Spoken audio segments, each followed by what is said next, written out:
So, ayan, naka-prepare na kami.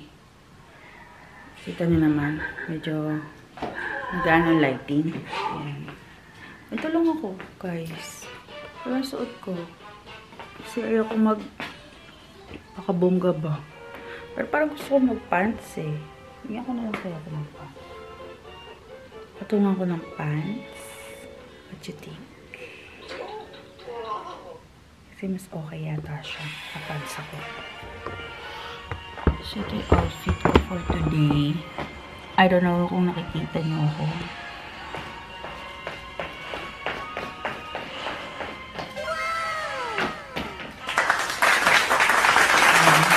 So,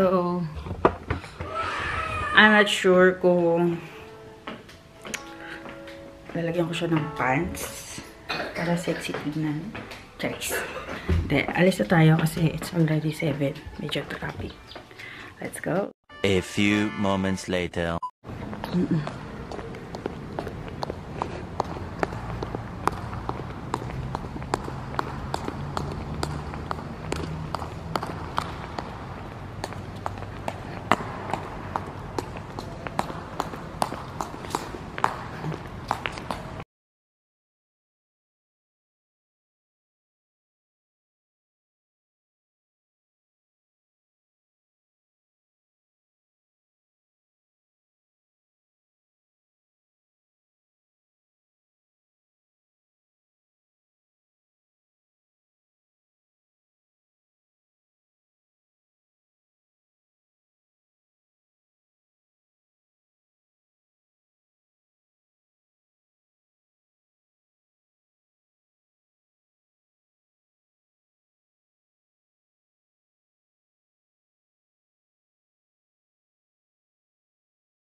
So guys, accomplish na ako ng Kinder 2. Mag-grade 1 na siya. Yes.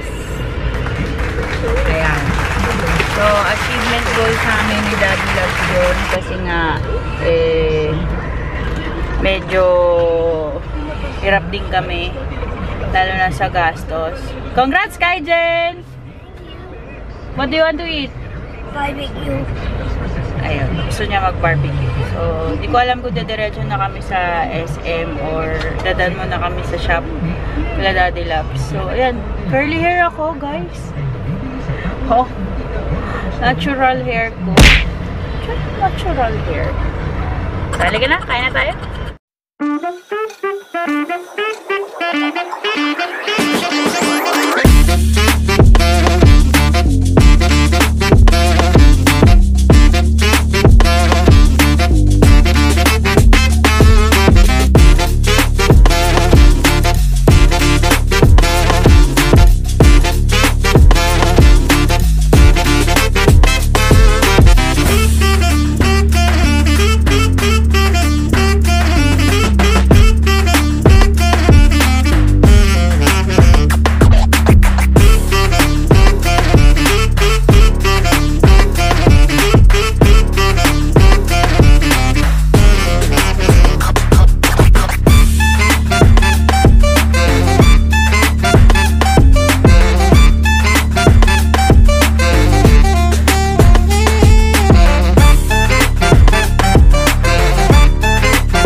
Pauwi na kami. And dumaan muna kami sa Mall of Asia because Kaijan asked for something. Father's Day kasi yesterday. So, gift niya daw si Daddy, which is water bottle, aqua flask. Bumili kami. So, yun yung gift namin sa kanya. And, di na namin napabalot kasi sarado kanina. And, pauwi na kami. Super traffic. As you can see. Ayan. Napaka-traffic. Diba? Yeah, it looks like At umulan sa part dito. Pero, sa ibang part di siya umulan. yeah, it looks like a Balmawan Fun City. Nakakain na kami kanina. Ito pa nakakatawa kasi nakalimutan ko yung Nor soy sauce ni Seiya, which is hindi siya kumakain pag wala yun. So, kailangan ko pang bumaba sa pinakababa na parking sa basement para lang makuha yung soy sauce na yun. So,